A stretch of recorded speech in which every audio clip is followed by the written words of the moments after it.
There we go.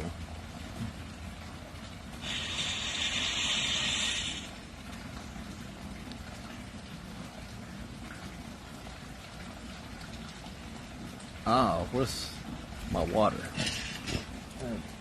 second.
All right, there we go.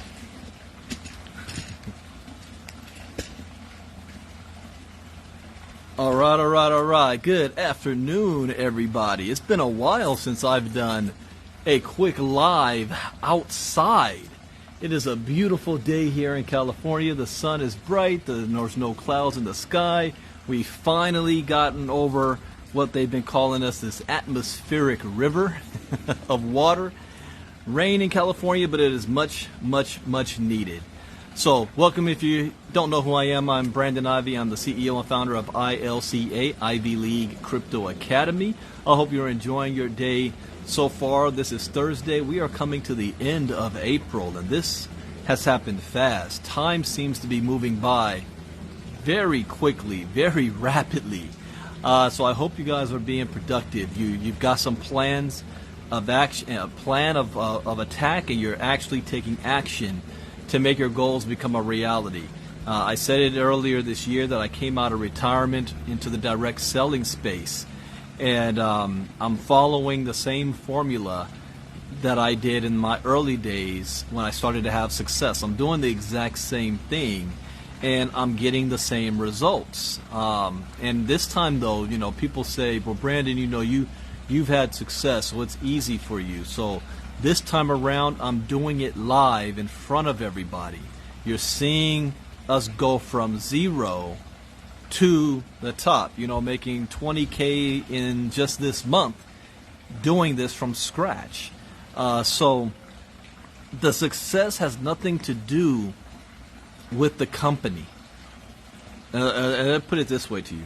Your success has nothing to do with the company you're in, the product that you're offering, or how good or bad the compensation plan is. And I was having this talk with my executive assistant, Miss Marnita Casa, and explaining, because she's watching again me do this and have the success, and was asking certain questions, like exactly what are you doing, or how does this work? And I have always talked that my first 10 years in the direct selling industry and network marketing, I failed. I didn't fail of effort, I failed in results. I put in the work. I wasn't lazy, I didn't procrastinate. I showed up to every presentation, I showed up to every training. I sacrificed money to travel so that I can listen from the top leaders and experts in the world and all over the country I was traveling to. Yet I still was not having success. And I didn't get it. I'm like, I mastered the compensation plan. I mastered the ability to give a presentation. I've mastered the ingredients of the product.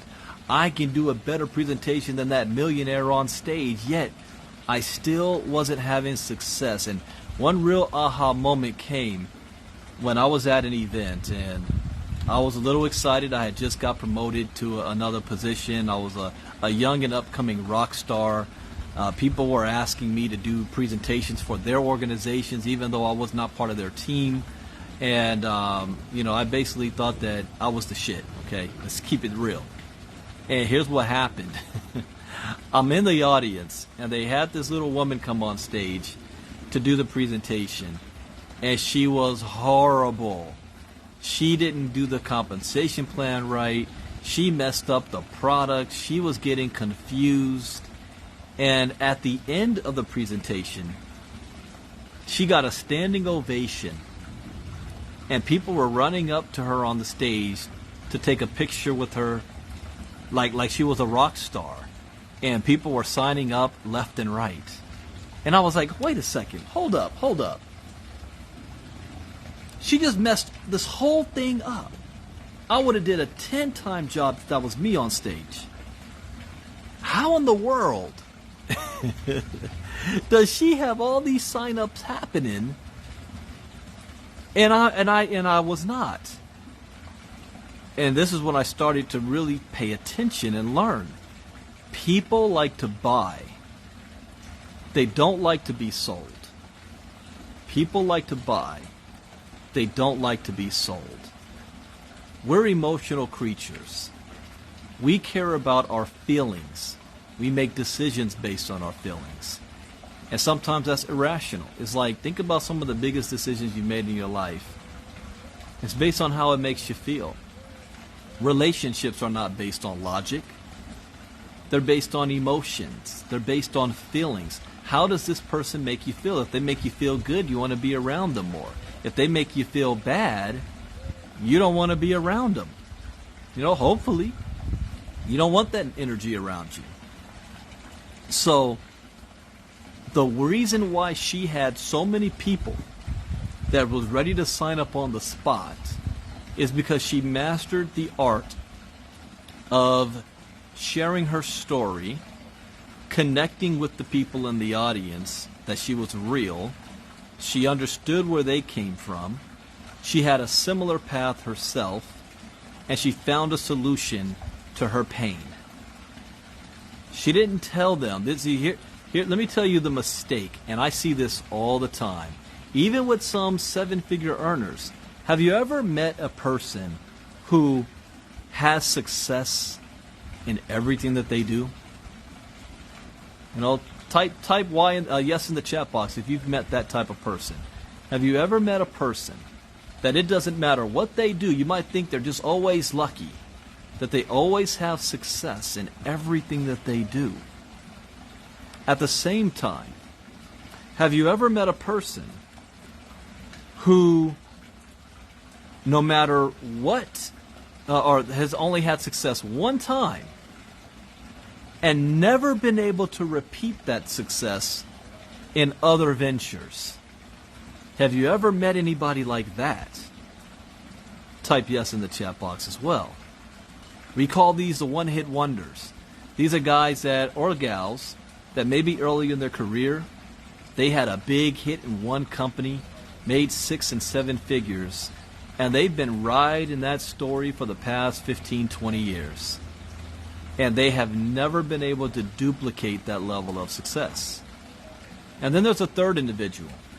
Have you ever met the person who has never had success in direct sales? And you might say, yeah, that's me. I've never had the success that I've wanted in direct sales, and other people are, and I'm frustrated about it, and I don't know why. Well, there's good news and there's some bad news. The person who has never had success has a better chance. Okay, think of what I'm saying, because this is most people. The person who has never had success has a better chance of having massive success in the future than the person who was a one-hit wonder of being able to duplicate and having that success again. Why? Because the person who has never had success, at some point, they can get sick and tired of being sick and tired, and they're willing to listen and learn the right and proper skill sets to have success in the future. Whereas the person who was a one-hit wonder, and they had a taste of that success, 6 figures, 7 figures, they didn't learn the skills necessary to get that type of success. It was luck. But in their mind, they don't see it as luck. And they feel that if they just keep doing what they did that first time, that it's going to happen again. Yet everything they do after and over keeps on failing. But their ego is too big to say, you know what? Let me go back to the basics and try to figure this thing out. You know, it's almost hurting a person to have too much success early on. Have you ever heard of that before? Boxers, athletes, musicians, sometimes that immediate success handicaps them, and they're never able to duplicate it later again. There's a reason for this. It is with the mindset. They didn't learn. It's like they say, don't spoil your kids. Your kids need to have some losses. They need to know what it's like to lose. That there's not always going to be a winner. So for the vast majority of you, you've never had that success and you want to have it. And I'm going to give you the secret on what it is. And no, I'm not going into vibration and that type of secret. I'm going to give you into something else. That it doesn't take a lot from you to figure out and to do for yourself and to start practicing. I'm going to tell you the secret of that part. You know, people talk about sales and marketing. Sales and marketing is not the same thing. You know, if you want to become a successful entrepreneur, you have to learn how to sell. You've got to sell. To become take it to the next level is where marketing comes in. Marketing. But if you don't know how to sell, then no amount of marketing you do is going to generate sales. Okay? You can do sales without marketing. But you can't do marketing without sales or keep it going. Because if you're marketing something, you still got to sell it. The marketing system is not going to do the selling for you. You still got to pick up the phone and talk to people. You still got to develop the relationship. The marketing just puts whatever it is you're selling in front of people's eyeballs, or the most amount of people at the right time, and herd them into a funnel system. But you still got to sell. I am not an expert marketer. I know marketing. I can be if I choose to. But I am not. That's not my passion. That's not my field. I don't get excited about marketing. But I do get excited about sales. And in my early days, I hated sales. That was another one of my issues that I had to overcome. I hated being sold to, and I thought that for me to be a successful salesperson, I got to do what all these people that's trying to sell me stuff to do, and I hated how it made me feel. When you go onto a car dealership, wouldn't you rather like just to walk around and browse the vehicles? Or do you actually like when the pushy salesman's coming up to you trying to sell you a car and you only been on the lot for 5 minutes? You don't want to be sold to. You know, give me my space. Give me some time to browse around and look at some things. And I'll figure it out if there's something that I want. So I know what it felt like to be sold to. And I mistakenly thought that if I wanted to become successful at sales, that's what I had to do, and that's wrong. That's incorrect, and that's a hang-up that most people have. I was afraid of sales. I didn't like sales. So I learned the secret to this. Don't be a salesman. People say, well, Brandon, in direct sales, don't you have to recruit? Let me give you a hint. I'm always one of the top recruiters in everything that I do, but I don't recruit. I'm not a recruiter. I'm an influencer. There's a difference. Instead of me focusing on trying to help you save your life, I am showing you how I saved mine. I hope you got that. I'm gonna say that one more time. And let me put it in your words. Instead of trying to tell people how they can save their life, why don't you show them how you're saving yours? That's going to go over the head of a lot of people, and some of you will get it 2 years from now. I was told this in my early days, and it took me 10 years to get it. 10 years to get it. So let me break that down again. What does that actually mean? Have you ever experienced this, especially on social media? You got some bombastic braggart out there who'll do a Facebook video post or live or they'll go on Instagram or their stories talking about, how great their life is and that everybody else out there is broke, and they're basically stunning on you. Now, in their mind, they think that they are, showing off their lifestyle is giving you hope to dwell. But the way they go about it is, if you join me, you can have this same lifestyle because what you doing ain't working. Y'all are broke out there working 9-to-5 jobs, but look at me. I mean, I got the best trades going on. I got the best cars. I got the best house. I'm making it happen, and y'all out there broke. I mean, look at me. I'm ranking up on the leaderboards. It's all about me to them. Me. Look at me. I'm stunting. I got the change. Look at me. But they don't think, how does that make people feel watching that? I mean, from a third party, take yourself out of yourself, and you look at that. How does that make you? Does that make you feel good seeing that dude stunting all over you? Like, dang, man, you ain't shit right now compared to him. And then he turns around and says, yeah, y'all need to rock with me. Nah, that doesn't make me feel good. But then you've got a little old woman who comes out and talks about her pain. She talks about her struggles. She talks about where she came from. She talks about her fear. She talks about how she recognized that she wanted something different, that she didn't want to feel that way anymore. She wanted to make more money. She wanted a better lifestyle. She wanted to do these things for her family. Maybe retire her husband, or buy a house for her parents, or send her kids to school.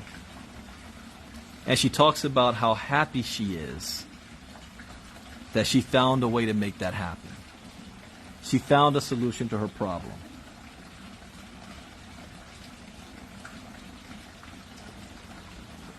And how her life has changed. Or let's even pretend that she hasn't had that major success yet. But she's on the road to it because she's making the right decisions now. And she knows where this decision's going to lead to. Now she sees the light at the end of the tunnel. Now she can sleep good at night. Now she wakes up in the morning excited about her day because it's leading to somewhere that's not the rat race. Doing the same thing over and over again, yet expecting a different result. So people wake up in the morning like, oh, man, I got to do this all over again. When's Friday coming around? And then you're happy for 2 days, and then you go, oh man, Monday's coming back around, and your head goes back down again. But this time, Monday comes around, and you wake up and you're excited, like it's Christmas. You're excited to get your day started because she knows where it's leading to, that the work she's doing is going to be beneficial to something. Now, if you're an outsider and you're watching that, you're watching her share her story, not tell you that your life sucks and that the only way that you can change your life is by joining you. Instead, she's talking about how she had pain, how she had struggle in the beginning, how she felt bad about it, and she wanted a change, and she found a solution. And then she shares what her solution is. Not that you need to join me, but that I found a solution to my problems, and I'm so happy, and I'm so excited, and I'm so blessed, I'm so grateful, and I'm so thankful. Now, the other person that's watching that, How are they feeling seeing that story? They're like, wow, I can relate to her. I felt the same way. She feels like how I feel right now. She understands where I'm coming from. And she found a solution to her pain. She found a solution to her money problems, her financial issues. Man, if that was a solution for her, maybe her solution could be a solution for me.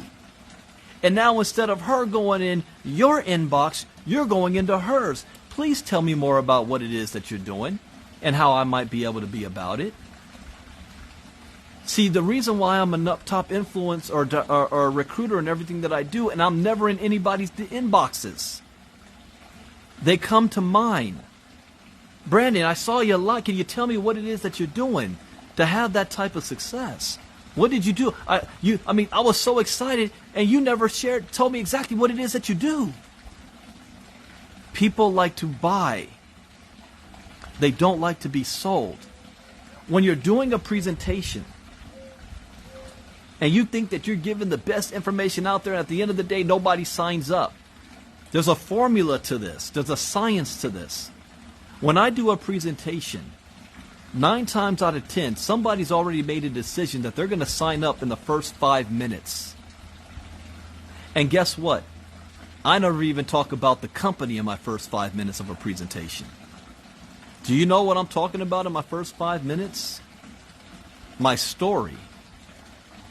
My story. The middle, see, a presentation is like this. You got the intro, then you got, it's like writing a thesis. An intro, a body, and a conclusion. The intro is your story. The body is what the company and all that's about. The closing is how it's changing your life. So when somebody sees my presentations, they already made a decision the first 5 minutes that they're going to get in or not. And then at the end, when I close, is only the verification of it, telling them what they need to do to sign up. Because when they leave your presentation, 9 times out of 10, they won't even remember 80% of what they just saw. This is why they got to see it over and over and over again. Do you know me? It takes me, and I don't know if it's because of my auditory processing disorder. I have a learning disability. I don't know if it's because of that, or if it's because I'm just slow on math. It takes me 3 to 4 months to understand a compensation plan. Now, I'm not an urchin. I don't wait until I fully understand something to make a move. I take all-out action on day one. And the way I learn compensation plans is based on, I got paid, why did I get paid? Whatever I did, let me just do more of.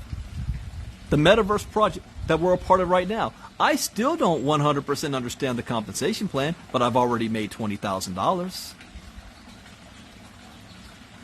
just this month. I don't understand the compensation plan. I just look, okay, why did I get paid? Let me do more of it.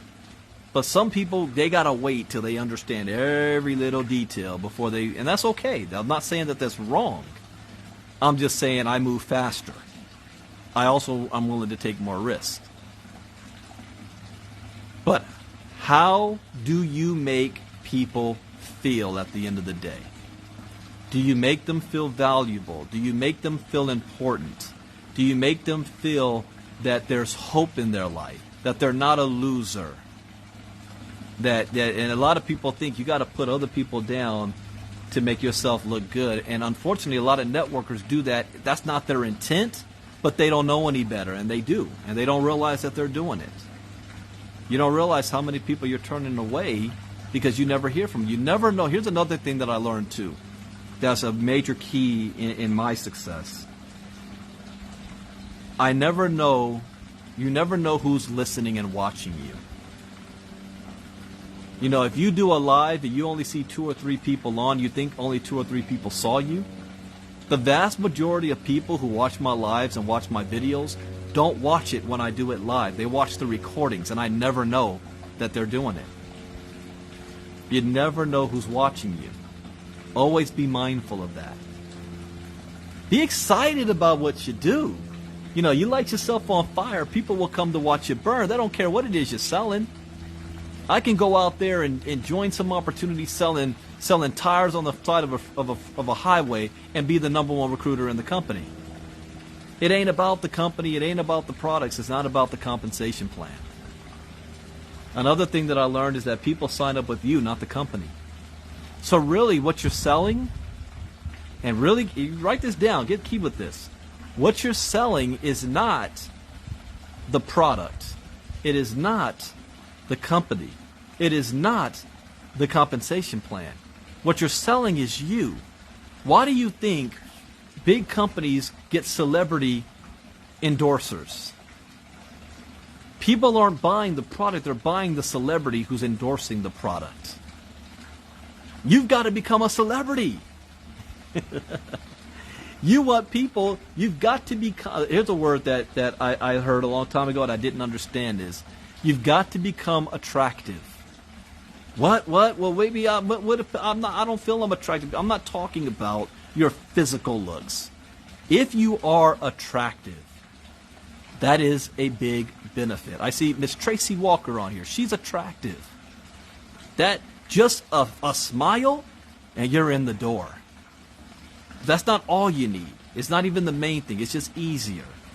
But attractive person comes with your personality. It comes with how you are making people feel. If you make people feel good, you're attracted to them, or you become attracted to them, and you start to become addicting to them. They can't wait to see you again. They can't wait to hear from you again, because in their day-to-day lives, they're not getting that. They're not being celebrated on their 9-to-5 job. They're not being encouraged from their peers or their family or even their spouse. It's always negativity. It's always being put down. It's always a bad feeling. And here you come and you're cheering them on. Become a cheerleader. A cheerleader not to you, but become a cheerleader to them. Celebrate their victories. Celebrate their successes. Let them know that they can do it. Empower them. Show them that there's hope. This, as Tony Robbins says, changes your physiology. And when you can change your physiology, you change how you feel at that moment. And when you can change your own physiology, and then you can also learn how to change others' physiology, you will be a top promoter or seller in anything that you do. So how do you make people feel? Here's a wake-up call. How do you feel about yourself? And be honest. You don't have to type it in the chat box. But when you look into the mirror, you go into the bathroom, you look into the mirror, and you look at yourself, how do you make yourself feel? How do they make you feel?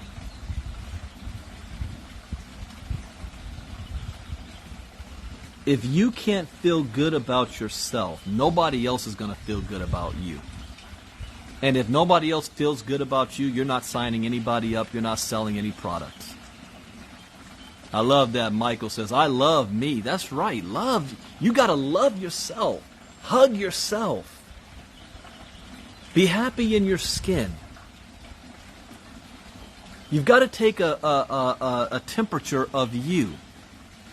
Because if you haven't gotten yourself right, there's no way in the world you're going to be able to sell whatever product or company you're in, even if it's the greatest company out there. How do you make yourself feel? And when you start feeling good yourself, this is why we say mindset is everything. You got to work on yourself before you're going to be out there and thinking that you're going to be a top producer in anything. You might get lucky, but you won't be able to duplicate it. I know of and have seen some real assholes out there right now. They're assholes with money. It was a one-hit wonder. I've also spoken to some people who have been frustrated. They're like, man, Brandon, I don't understand, man. You know, I made like 1.2 million in 2 years off of that one deal, and I can't even make $5,000 a month over here in these others. And what these guys end up doing is they end up jumping ship. If they don't have that immediate success in another deal, instead of working at it, it takes time, they jump ship to another company and they use their past success to get a signing bonus, and they rinse and repeat. And once that dries up and they can't have, they jump to something else and they rinse and repeat. You know people out there like that. You see them all over social media. The reason why they do it is because they didn't follow the laws of success. They got lucky. They can turn it around if they want to. Their ego's too big to allow them to. They definitely ain't going to listen to somebody like me. I have a lot of haters out there. And I really try to put my finger on, even if I've never done them anything wrong personally. But a lot, I will shine the mirror on yourself. Not because I'm putting you down, but because the words that I speak, you internalize and you think I'm talking to you. I'm not speaking to you personally. It's like, have you ever been in church and the preacher is going off on a sermon and you feel like he's speaking to your soul, like he's talking directly to you? No, he's not. But people take it that way. But I have people. Here's another thing I had to learn too. You're never going to please everybody, no matter what you do. There's always going to be somebody out there or a group that don't like you or what you do, and they will never join you no matter what. Accept it. That's okay. There's 4 major personality types. You're not going to be able to catch them all. That's okay. You got to learn to let it go. I had a hard time with that in the early days. I wanted everybody to like me. And I would get hurt. I'm like, how come they don't like me? What did I do to them? I didn't do nothing to them. I'm trying to be nice. They still don't like me. They're not going to like you no matter what you do. Let me rephrase that. Let me change that. No, that's not true. There is one way they'll like you. I'll give you an example. I'm not going to call any names out. Don't worry, guys. I don't call people out no more unless it's egregious. But I can find the person who hates me the most. And if I send that person a DM saying, yo, send me the link to your business, I'm ready to run. They're going to go from hating me to loving me in 0.5 seconds. Do you guys understand that? They're going to go from hating me to loving me. As long as I am benefiting them in some form, they will put aside their dislike of me. As long as I am underneath them. So that is that, there's always that exception to every rule. That's that exception. So if you're that person, you need to have everybody like you. Join in their businesses and they'll like you. For a short time. Alright? I keep overcoming evil with doing good. Well, it's not that you're going to overcome evil. It's that evil's not going to be able to touch you. You're not going to be able to change their mind. But at least they can't harm you or your business. They can't touch you. So let me go back to the beginning here, because I thought this was going to be a quick, 5-minute. It's nice out here. Let me go ahead and do a live, but I'm going into a flow. How do you make people feel? My executive assistant is contagious. She was always laughing. She's always smiling. She's always bubbly. They call it Mountain Dew. That's natural energy. But what happens if you don't have natural energy, natural beauty, natural attraction? How do you attract people to you? You share your story. You don't sell them. Share your story. I was at Eric Worre's GoPro event years ago in Texas, and it was a satellite event. Normally he will host it in Vegas, and the entire day was designed about mastering the art of telling your story. That's it. When people say, Brandy, if you can give me one thing right now without having to go into the secret, the laws of the universe, vibration, physiology, The law of attraction. If you without going to any of that, knowing marketing, knowing how to brand yourself, knowing sales, social media, funnels, if I had to wipe all that away and say, what is one thing that you can do right now and work on yourself right now that will give you results, is master the art of telling your story. It's okay to talk about the bad times. People think you got to go on social media. You got to talk about how you're balling it. You're balling out. You making all this money. That's not what most people want to see. You will attract a certain crowd if that's what you're going after. You will attract a certain crowd of followers. But I'm going to tell you right now, leaders, I laugh at that. I'm like, I'm never joining that joker. I laugh at that. It's funny to me. And then it's always funny too when people want to, oh, let's play big bank, take little. Brandon, I'm a millionaire. So I got a bank too. Yours doesn't impress me. Congratulations, good for you. How many other people have you helped get a bank as well? Because all I hear you talking about is you. What about everybody else? What are you offering them? How are you helping them? So here's how you begin to practice. Identify your story and don't be afraid to share it. This is how you connect with people. I learned the feel, felt, found method from two gentlemen. The first one I ever heard it from was from Chris Oliver. The second one that I mastered learning it from was Steve Carter. Those two. And you'll get to a point with the feel, felt, found method that you do it without even realizing you're doing it. You don't even realize it. You're not even thinking I'm going in doing this on people. It starts to become natural. God gave us 2 ears and 1 mouth. Use it in that proportion. When you're in a conversation with somebody, don't wait for them to stop talking so that you can start talking yourself. Let them talk. Let them listen up to a point. I am this, and this is a challenge for me, okay? I'm 25 years in this industry. I retired 6 years ago, and I'm coming back out of retirement. And I'm getting myself back in that mode again, and I like my privacy. I don't like being on the phone, all right? And when I am, you got 5 minutes. Time is money.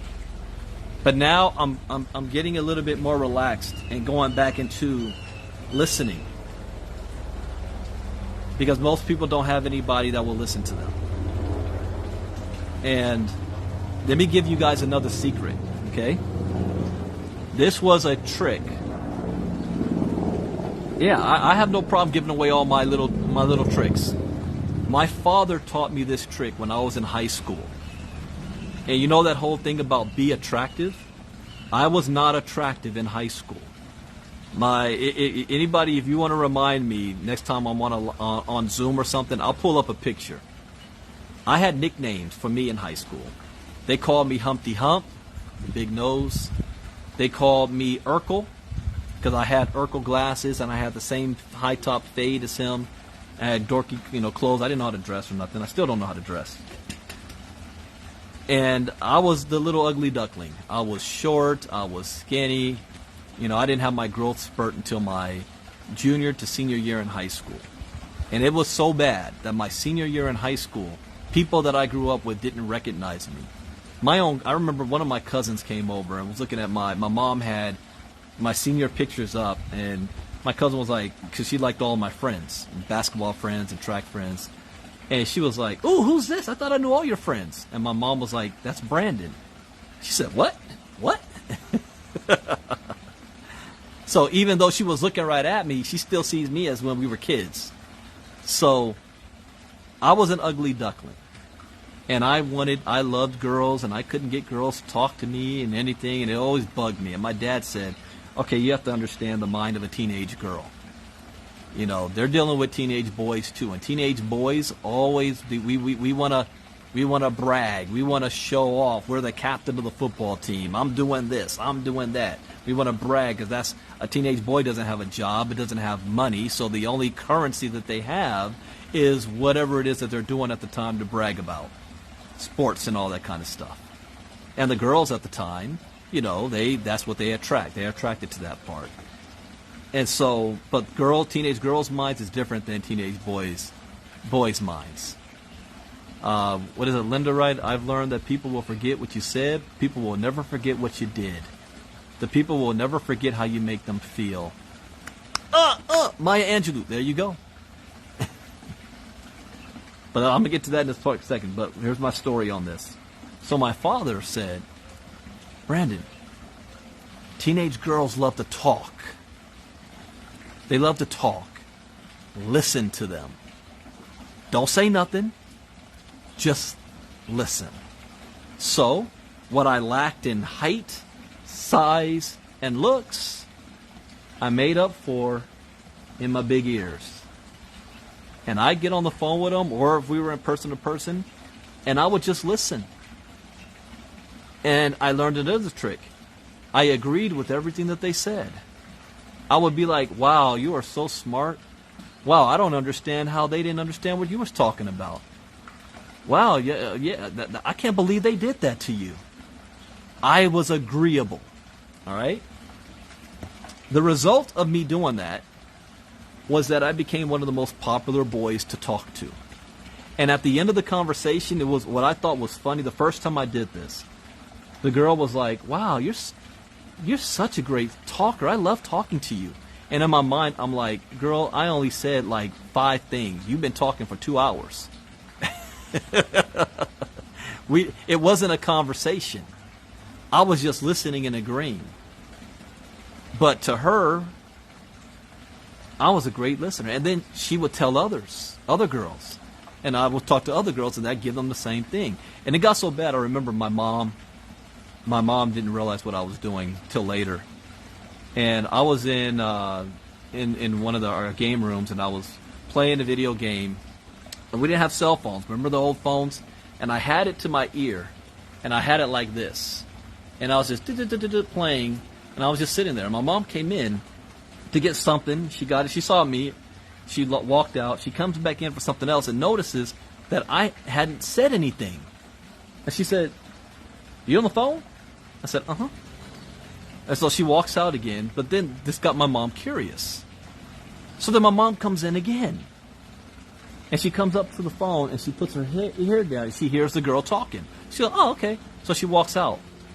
5 more minutes later, she kind of, I don't know if she was hovering in the hallway, and she just heard me saying, "Uh-huh, wow, that's fantastic. Wow, that's great. Oh, okay, oh, you have to go? All right, well, I'll talk to you tomorrow. Yeah, I can't wait for it." I hung up, and then she came in and goes, "Wow, who was that?" I told her the name. "What was she talking about?" And I said, "I don't know." She said, "What? What was she talking about, Brandon? Because I see you playing the game here." I said, "I don't know." I said, "You were listening this whole time." But it was going to, for me, it was going in one ear and out the other. And she said, "I heard you agreeing." I said, "Yeah, I was just agreeing with everything she said." Oh, my mom nearly did a backflip. Right? What? Who told you that? Gilbert? Then she called my dad. "Did you tell him to do this?" And my dad was he was like, "What? Huh? What? What'd I do?" But I learned that skill early on. Now, I'm not telling you this to take advantage of people. This is a lesson. People want to know that they're being heard, that they're being listened to, that you understand where they come from. And then you can turn around and share your story. So by the time you're speaking now, their wall, their barrier is down. It's common courtesy that if someone listens to you, you turn around and you allow them a chance. So what do you do for a living? Because here's what I always do. Here's another trick I tell. If I am engaging in a conversation, tell me, what do you do for a living? How long have you been doing that? Wow, you must be great at that. You must love doing that. Has that always been your passion? The more they talk, the truth comes out. At the beginning, they're going to be like, whatever they're doing is the greatest thing. But the longer they talk, the more truth comes out. And at the end of it, you realize that what they began saying, what they love, they turn around, they ultimately hate. But you let them talk long enough for the truth to come out. And then afterwards, you know what they always say? So, well, what is it that you do? The moment they say that, I already know. I got them. They asked permission. Not me telling them, you need to do what I do. They didn't ask for me to pitch them. But the moment they ask, so what do you do for a living? I already know it's game over. I got them. Here's why I tell people in normal closing ratio, if the numbers, if a good presenter, if you have 10 guests on, 3 sign up at the end. If you're a great presenter, 5 to 7 people. I close 70. Me, I close 70 to 80% of the room. I'm a closer. It didn't start off that way. And I am not saying this, I'm not bragging or anything. I'm telling you, I figured a formula out. If you put people in front of me, I will close them. And I can close them without even saying the name of the company. I'm a closer. I don't close them in talking about how great the company is. I close them in talking about how what I'm doing has changed my life. And then they buy. They say, well, how can I do that to change my life? I mean, am I flowing? If I'm making any type of sense, say, you're making sense, Brandon. Type it, I get it. If you don't get what I'm saying, this is curious as well. If you still don't get it, type in the chat box, I don't get it. I don't get it. And that's okay. Because at some point, sometimes, you don't. It takes practice. It doesn't happen overnight. You know, a lot of people think that it's just going to magically appear. I am giving you my number one secret on why and how. It doesn't matter the name of the company, I will always have success. And it's not me. It's you guys. How do you make other people feel? And it starts with how do you feel about yourself? Because unfortunately we project. We're humans. We project. And how we feel, we think everybody's feeling that way too. Or if you're an asshole, you think everybody else is an asshole. So if you're going to project the right thing. Look yourself in the mirror and ask yourself, how do you make yourself feel? What can you do, and I'm going to end on this, because Tony Robbins talks about this all the time. Jim Rohn talks about this all the time. What can you do to start to change your mindset? Let's say you say, it's just like somebody says, I want to lose weight, so you go down and you buy a gym membership. Well, buying that gym membership doesn't automatically mean you're going to lose weight. You don't feel like getting up 2 weeks later to go to the gym. Again, it goes back to that feeling. You don't feel it. So what can you start to do right now to change your mindset? First, you got to change how you feel. Because your brain reacts to how you feel.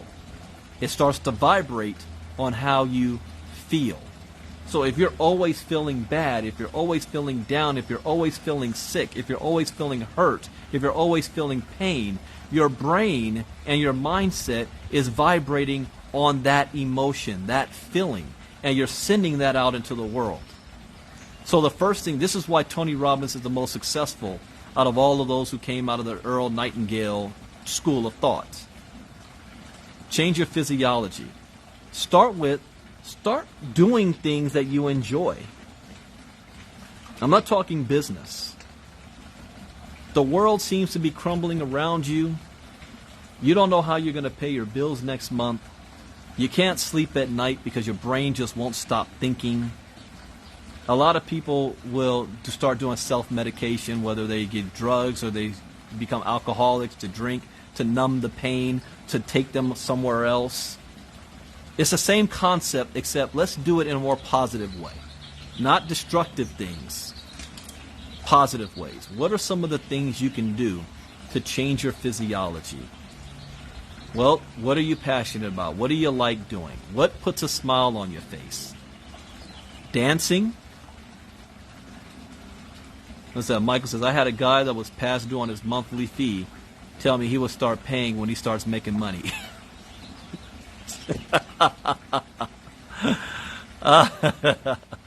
Like you said, you lost it on him and you realize you handled that wrong. I should have listened more.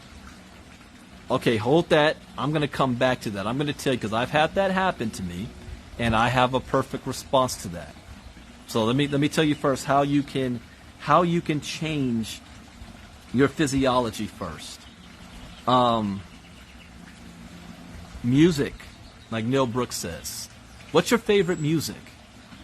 My favorite music is the 90s. I can't listen to this crap today. I have a hype music. You want to know my hype music outside of 90s rap? My hype music is Hamilton, the Hamilton soundtrack. I don't know why, but before I do presentations, I pop that in.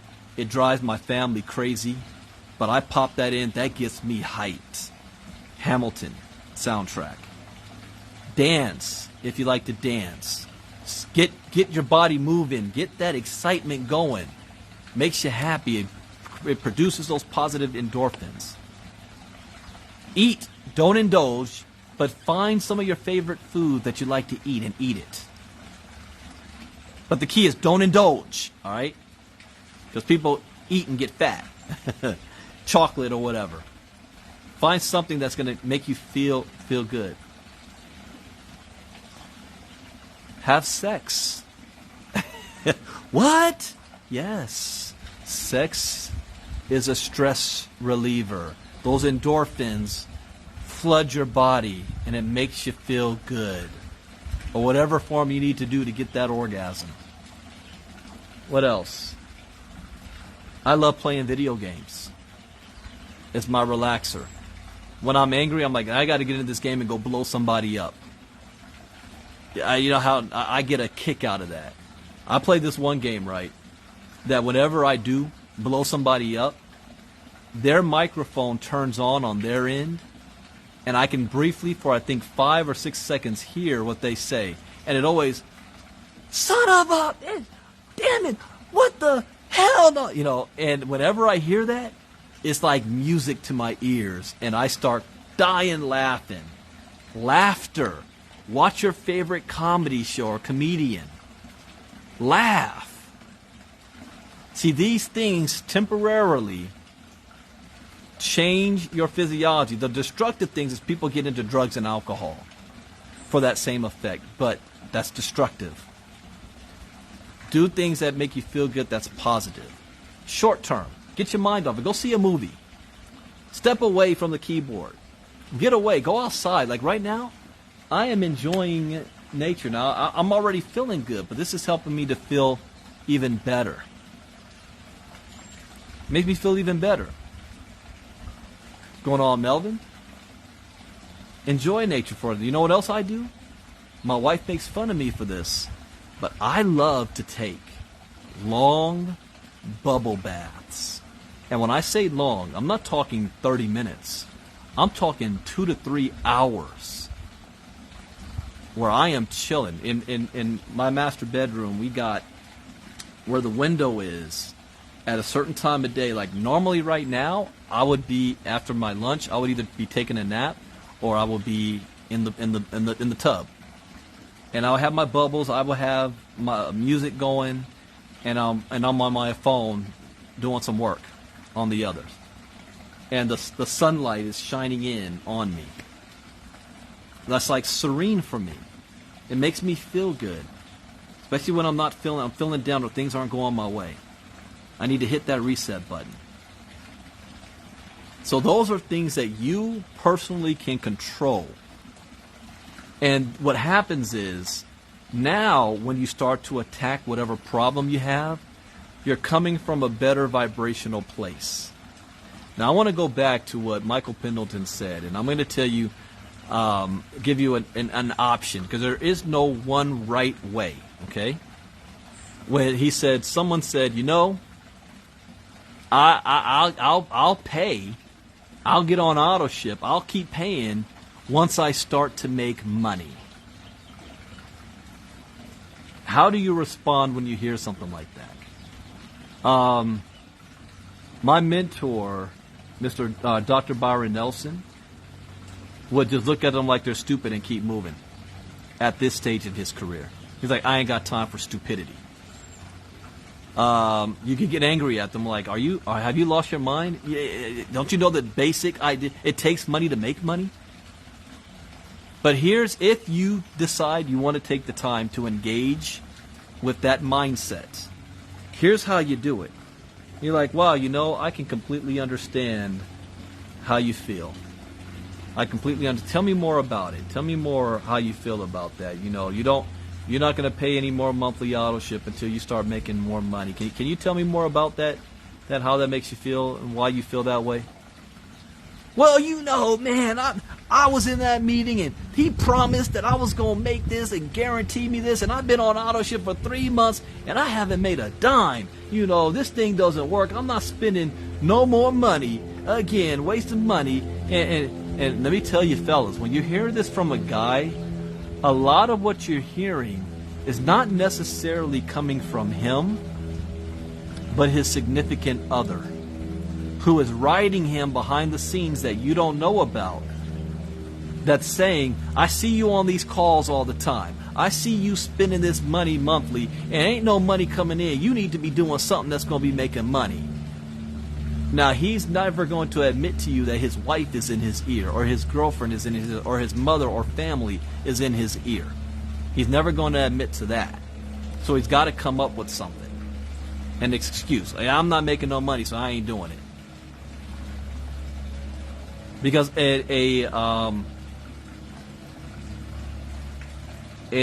what's the word I want to use? A responsible adult male, okay? A responsible adult male knows and understands that it takes work to make something happen. They already know this. But more likely they use it as an excuse. And what I always find, there's a reason why I say this, because when you do it this way, then the real truth comes out to why. Then I start to hear, well, man, money was tight this month, so I really can't afford to be on auto ship. My tax season is coming up, and I had to check a dude a week and a half ago or 2 weeks ago, where he came to me doing exactly what Michael Pendleton said the guy did, right? And was demanding things, demanding answers. And this is a person that never showed up to anything and never was getting updated on anything. And I listened to him. And when I listened to him, the truth started to come out.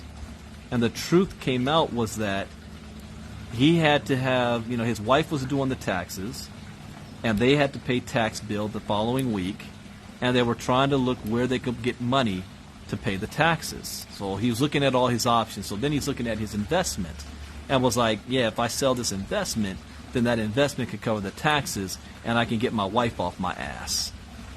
And his wife knew about this investment, and she was like, I told you not to invest in that. You could have used that money to pay your taxes. And investments don't work like that. That you put it in today, you can pull it out tomorrow. It's 2 to 3 years at least. You've got to have that mindset. But he's looking at pulling it out immediately. And so I explained that to him after listening to him. But then he crossed the line, and he went on social media, running his mouth. I already answered his question, and he called me out publicly. Oh, no. We don't do that over here. And I had to check him. And I told him privately, I just sat here and listened to you and gave you all your answers and options, and you then go and turn around and you want to call me out? Don't ever do that again. And he didn't. I like that, Melissa. Sade bubble baths with candles. Nice. So how you handle that is when you hear what the truth is, because what they first tell you, the reason why they're not doing something, that is not the truth. We still have egos to guard. We don't want to admit that we might have certain financial problems or issues. But here's what I also do too. Once I listen to that, then I say, you know what, man? My first 10 years in this industry, I failed. What? Yeah. My first 10 years in this industry, because they always come back, Brandon, it's easy for you to say you've made money, you're making money, and you've got a list, and you've got people following you, so it's easy for you. It ain't easy for me. I mean, I'm brand new and da-da-da, and I'm not making no money and da-da-da-da-da. And I'm like, yeah, I felt that same way. I remember I used to sound exactly like you. What? Yeah. I remember telling my upline back in the day, like, no, I can't make it to that. I'm not going to another convention again until I make some money so I can use my profits to pay for it, because I ain't coming out of pocket no more. I remember saying that to my sponsor, just like what you're saying to me. And then they say, really? Well, what did he say? I said, they laughed at me. They laughed at me, and he said, Brandon, with that mentality, you're always going to be broke. And I say, I had a wake-up call on that. I said, well, what do you mean I'm always going to be broke? Man, it only makes sense. Why should I keep paying for something if I'm not going to get a result on it? Right? He says, yes, and for that reason, you're always going to be broke. So what I do here, instead of me telling him off on how stupid he is, I talk about how stupid I was in that same time period, thinking just like him. So I'm not calling him stupid. I'm calling me stupid. I said, I used to say the same thing back then, and my sponsor looked at me like I was dumb as hell. He said, that's why you're always going to be broke. I said, well, what's the solution? He said, you've got to pay the price.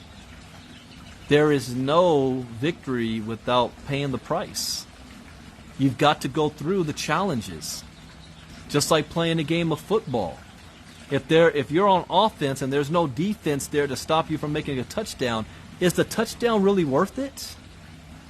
Or is the victory much sweeter once you went through all those obstacles, once you went through those 500-pound linemen to get to the other side? You celebrate it more, right? This is why I am not a believer of the participation trophy. Everybody gets a participation award. No, you don't learn from that. You've got to lose so that you can get that hunger, you can get that fire, you can go back to the lab and say, I need to work harder, I need to get stronger, I need to become better. So that next thing you come out, that sharpens the iron. Worst things that somebody can have is success immediately. I'm glad I didn't have success immediately. It's easy to say now than then, but I didn't know it was going to take me 10 years to figure it out. But I'm glad I didn't have that success. I'm glad I had to go through that learning curve. I'm glad I no longer have a broke, dumbass mindset of, I ain't going to pay until I start making money. I'm glad I don't have that. Again, I'm not saying you. I'm talking about me. So in their head, they're thinking, dang. Yeah, he understands exactly what I'm going through. And look at him now. He ain't working a 9-to-5 job. What should that tell me? Maybe I should do the things that he did to have the results he's having. So they figure it out. Humans aren't that stupid. We figure it out. I knew if it worked for somebody else, then it could work for me. And if it can't work for me, am I willing to admit that I'm a loser? And I'll always be a loser? I'll always be, bro. I got to go back to my wife and say, I will always be a loser. If you do that, then I'm going to take your wife. Because women, they see that. And they don't want to be around losers. This is why it's the law of the jungle, brothers. You got to step your game up. And I don't say you step your game up. I say I had to step my game up. And so then I paid the price. I had to start thinking like an entrepreneur, not like a 9-to-5 cubicle guy. Remember what I'm saying here. I said I'm not saying you. And they buy that. They buy me. Wow, I don't know how long I've been going. But I just wanted to share that information since I am getting back into the game of direct sales. I'll be doing a lot more personal development type talks, because at the end of the day, results speak. People do a lot of talking. I do action. I believe in the philosophy of performance. This last deal I'm in right now, I didn't go in there asking for money. I didn't ask for a deal. I am perfectly have earned the right to do so, but I did not ask for nothing. I came in and went. I didn't have a leg given to me. I came in and went to work. And we've been getting promoted left and right. And now they are coming to us. What do you need, Brandon? How can we help? How can we assist? Instead of me, you need to do this, you need to do that. I take responsibility for my own business. My business is not, my sponsor is not responsible for my business. I think that's another major thing I learned that allowed me to have the type of success that I've had. Once I took ownership. In fact, I don't like having a sponsor. I will only work with the direct. Every single time I've had an upline, there's always been issues. Always. And I will say this, I won't call out any name, but since there are people out there that is talking shit behind my back and I know about it, I'll say this. Even in my last deal that I have, in the whole upline I have people above me that I'm making them money still talking shit about me.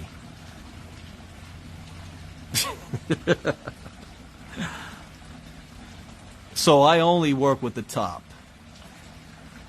I mean, it's either my close business partners, like above me right now, is business partners that I've had for 10 years. And that I don't look at them as my upline. We are partners, because sometimes they're in my downline. And we work directly with the ownership.